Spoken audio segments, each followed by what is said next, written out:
Hey, so it's been like 3 weeks since my Bayonetta video, and I've still not had any wine. See, the point is, whenever I buy wine, it just sort of goes missing.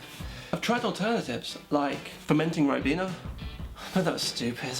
I did try throwing grape-flavoured cough syrup into my bath. Turns out that's how you make meth. That was one hell of a week. The point is that to take my mind off of being sober, I need to do another video.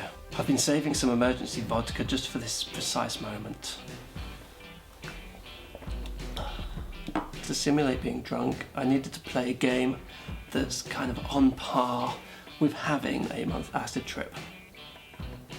I chose Earthbound. Right, now the vodka's kicked in, let's do this properly. Good afternoon and welcome to Finding the Plot. My name is Sebastian Whittington-Smythe. And yes, let's talk about Earthbound. Some people do say that it's a very strange game, but it's not as strange as you may think. As Hatake Kakashi once suggested, a ninja needs to look underneath the underneath. I believe that Earthbound is actually something of a childhood simulator, a filter through which the player views growing up. Don't believe me? Well, sit back, relax, and buy me some wine as we find the plot of Earthbound. It starts with you naming your characters. While most games have a placeholder name, Earthbound doesn't. Yes, I know that the characters are Ness, Paula, Jeff, and Pooh. Seriously. But Earthbound should be a more personal journey, so I went with my name, obviously. Mary, because of Jesus. Seriously, if it wasn't for Jesus, I wouldn't be into wine right now. Barry, after my diminutive sidekick. And Sonic, because, well, this character looks as much like a hedgehog as Sega's mascot does. Anyway, our story begins with Ness hearing a crash and going out to investigate. What with his mum being a model parent, she effectively says, "Sure, go and investigate, because I'm such a crap mum you'll just go out anyway." I mean, sure, it's not like there could be any danger surrounding a loud explosion. Ness finds his next-door neighbour, Pokey, annoying cops near a meteorite crash. He goes home and sleeps, awakening when someone knocks on the door. It's Pokey, who says that he's lost his brother, Picky, and wants Ness to find him. Picky is at the meteor site. As they leave, a bee erupts from the rock and tells Ness that he's the chosen one who is going to save the world, along with 2 other boys and a girl. Apparently, in the future, a force of evil, Gigas, ruined the world, so Buzz Buzz the bee travelled back from the future to warn Ness. Now I want to draw your attention to the look of the game. Everything is bright, cheery, simple. There are no subtleties in the art design, just broad brushstrokes. This is similar to how a child views the world. There are no subtleties there, and it draws the player in, making them ignore some of the more disturbing things that happen in the game. Some of the things that people say and do are actually terrible, but you don't notice because you're viewing the game as a child. Some of you may be doubting me right now, but consider this. When you first played the game as a child, or even more recently as an adult, did you dwell on or be shocked by some of these things? Corrupt police and police brutality, possible paedophiles, religious extremism to rival the craziest of Islam, a hooker, what about drug use? I'd argue that most people didn't, because even as an adult, they were viewing this whimsical world through the eyes of a child. More to the point, the game got past Nintendo's 90s censors, and to quote Bill O'Reilly, you can't explain that. A Starman appears and tells Ness and Buzz Buzz that they're doomed, but he gets his ass handed to him, so he was useful. When Pokey gets home, his parents kill Buzz Buzz, mistaking him for a dung beetle.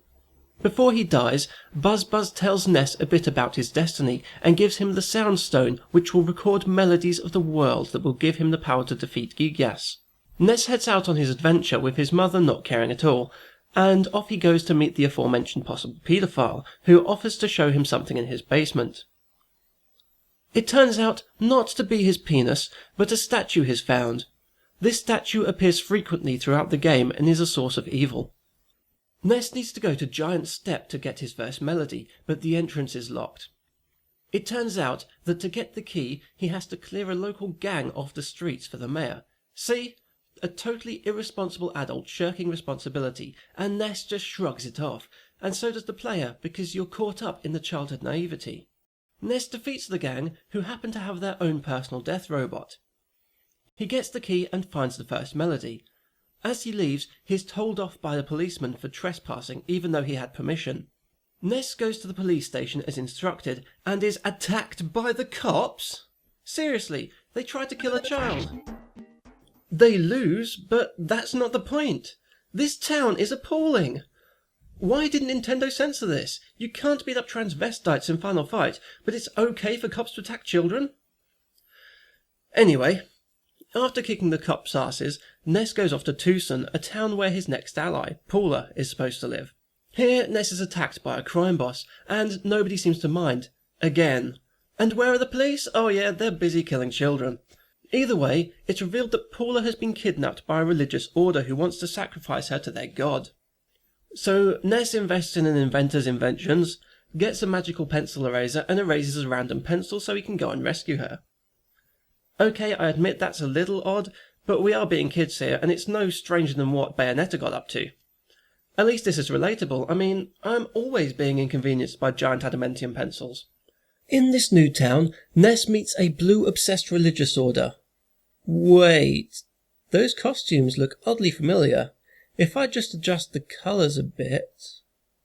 No, bad game. I don't care if they're wearing blue, it's the fucking Ku Klux Klan.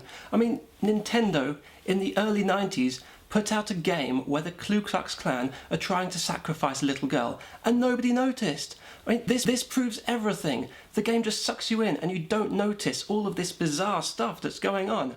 I mean, you may bat an eyelid at some of the more brazenly surreal things going on in the game, like being attacked by a toadstool, but nobody noticed the Ku Klux Klan. So, Ness defeats the clan boss, and it is revealed that Possipido's statue is what turned him evil. The only person who hasn't magically turned nice is Pokey, and he runs off. With Paula now free, the random crime boss rewards Ness with 10 grand. Now, if a random man was paying out thousands of pounds or dollars for the rescue of a preteen girl who isn't his daughter, I'd be asking some serious questions. But hey, we never did question this sort of thing as kids, so why do it now? He also mentions that he wants the statue. This is sort of important for later on.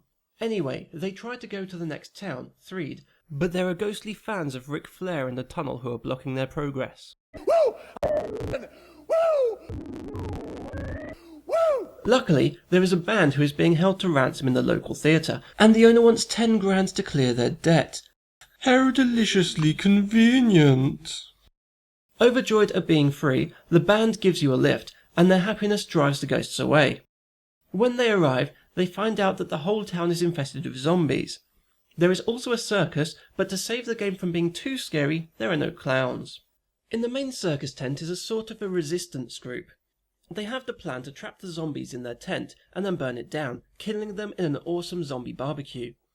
This is actually a pretty good plan, and one which they never actually carry out. As Ness and Paula leave the meeting, Ness sees a hooker outside the hotel and follows her into one of the rooms. Really? It's fine for a hooker to lure a young boy into a hotel room?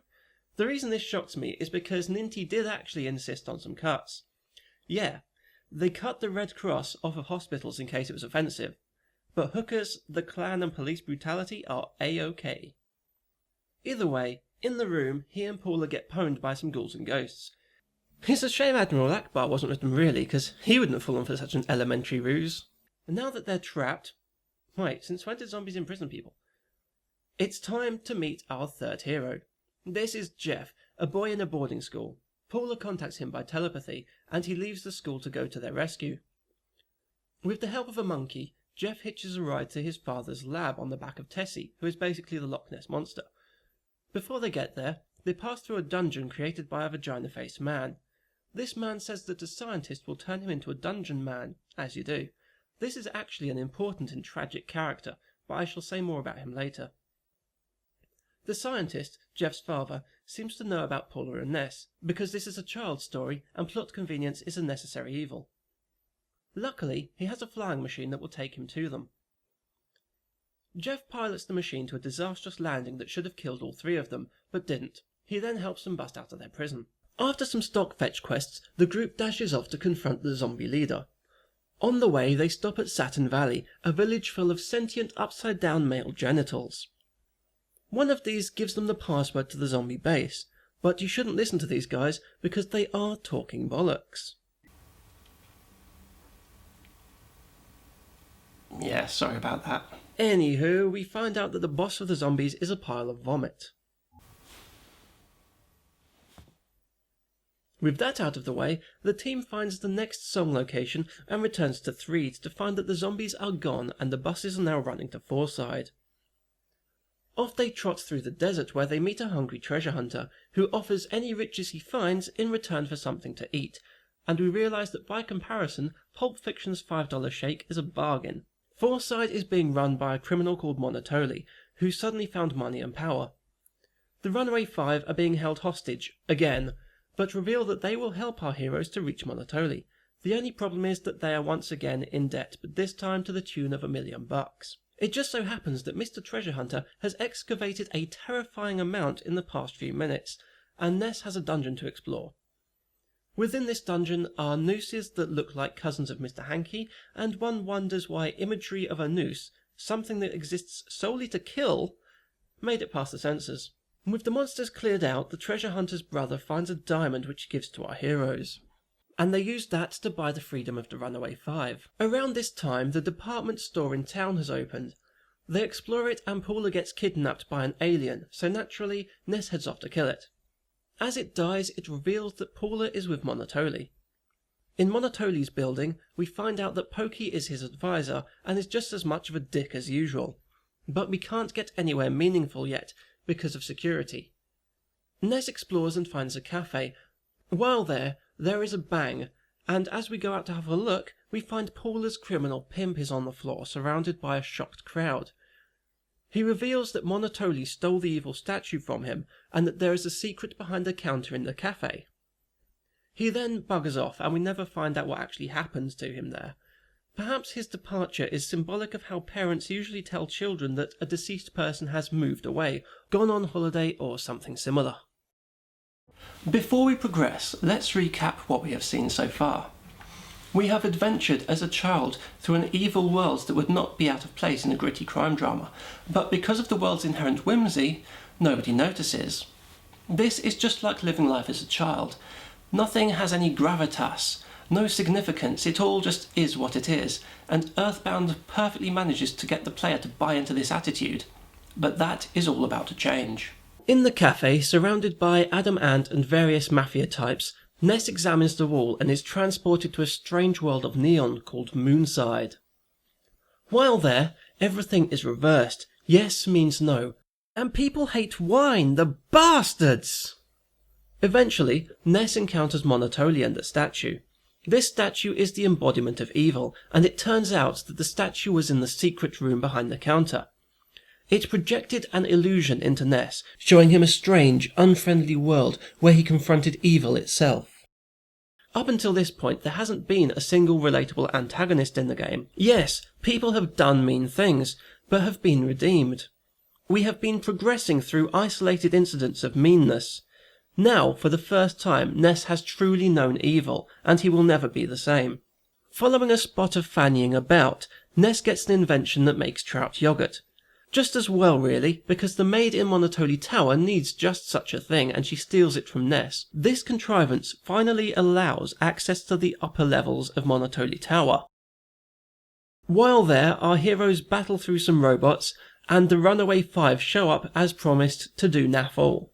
The evil statue's control over Monotoli has been broken, just in time as he didn't get a chance to rape Paula.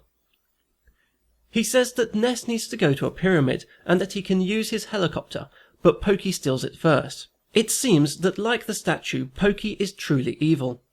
He chooses to keep being a thorn in your side, and as a result, this will be the first time that you truly feel hatred for a character in the game. This is Ness beginning to lose his innocence, as he understands that some people have no excuse for their behaviour. Some people really are just rotten to the core. Luckily, some randoms have repaired the flying doodah in Threed. The gang claims another tune, then flies off to Summers, where he finds that the only sailor who can take us where we need to go refuses until his wife stops visiting an art club. Ness has words with her, and she stops being all Aristotelian and instead goes back to making her magic cakes. A clear drug reference that Ness partakes in. He has a trippy hallucination that leads to an Inception-esque moment. Ness hallucinates Pooh, who is a human prince, not a talking Pooh. This isn't Conker's Bad Fur Day. This creates a situation where we, the player, are playing a game that simulates being a child who is dreaming of a person who has to purify his mind by overcoming a monster that plagues his meditation. Yeah, it's a bit complicated. I believe that Pooh is actually a figment of Ness's imagination, as reinforced by this message from Ness's father.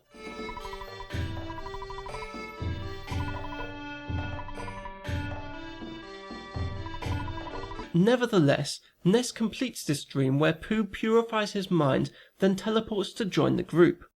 I believe that Pooh is just a side effect of the drugs, as he is a character who has no real effect on the story. He vanishes at times and merely exists. He doesn't do anything, unlike Paula and Jeff. With his wife back to dealing drugs, the sailor takes us to what is basically Egypt. At this point, the team grabs a couple more songs and then explores the pyramid. Afterwards, Pooh buggers off for a bit, and our true trio finds this giant statue. They go inside and find out that it is actually Mr. Dungeon Vagina Face, who reveals that he has finally achieved his dream of becoming an actual dungeon, which is just disturbing. He decides to join the party, but gets stuck on some trees and cannot progress. Now, allow me to speak of the tragedy of Dungeon Man. He is somebody who devoted his life to a hobby at the exclusion of all others. Now that he has achieved his dream, he has nobody to share it with. He is doomed to be alone, even though the one thing he now craves is company. It is a lesson to never abandon your friends, because success is fleeting, but friendship is eternal. This is a theme that will become more relevant later on in the game.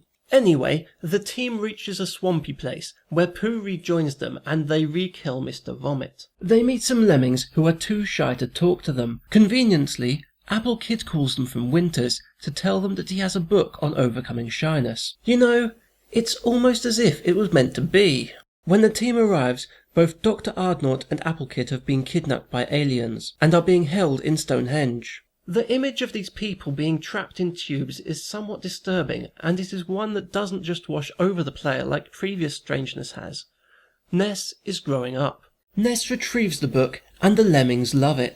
They allow Ness into the hole in their floor, which takes him to the Forgotten World, where Ness becomes very small. This is another sign of Ness maturing.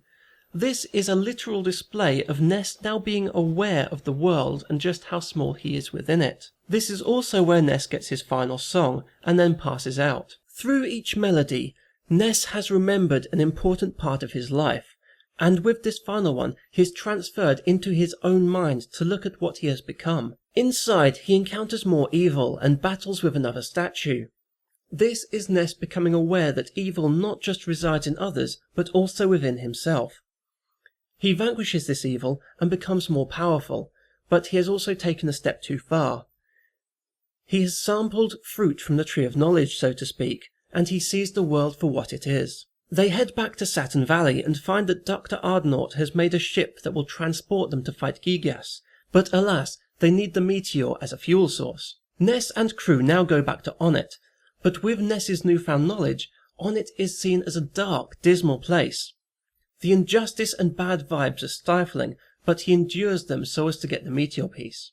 They take the piece to the professor, who teleports them, but reveals that to confront Gigas, they need to transfer their minds into robots, as their bodies cannot go to where Gigas is. The team consents, and this is symbolic of fully leaving their childhood behind, as their minds now inhabit stoic robot bodies. This is where they face their greatest challenges and confront Gigas and Pokey, who is, as ever, a thorn in their side. Gigas is the ultimate embodiment of evil, and it is telling that brute force will not defeat him. Only Paula's prayers, calling for help from friends, can give them the strength to win. This is the game's ultimate message, a lesson for all to learn as they grow up and mature. There is evil and injustice in the world, but you do not need to suffer it by yourself. You are not alone, and with your friends you can overcome anything. Never wallow in powerlessness or loneliness in the face of injustice. This is the mistake that Dungeon Man made, and it is fortunate that Ness did not repeat it.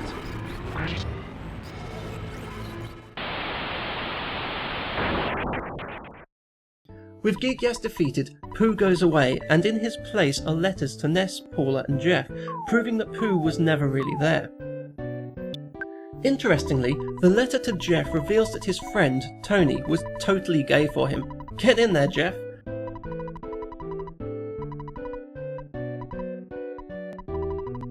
Paula and Ness walk home, and when Ness makes it back to his own house, he, his mother, his sister and dog tap dance. And isn't that a lesson we can all learn from? Whatever you may have been through, it is always an adult's job to partake in a hearty tap dance. And so, as you can see, Earthbound is not crazy at all. It's just the act of growing up filtered through a cunning illusion. Or perhaps I've been talking bollocks this whole time. Excuse me. Hello? Are you going to do it? I'd do anything. I just need my wine. Then you know what you need to do.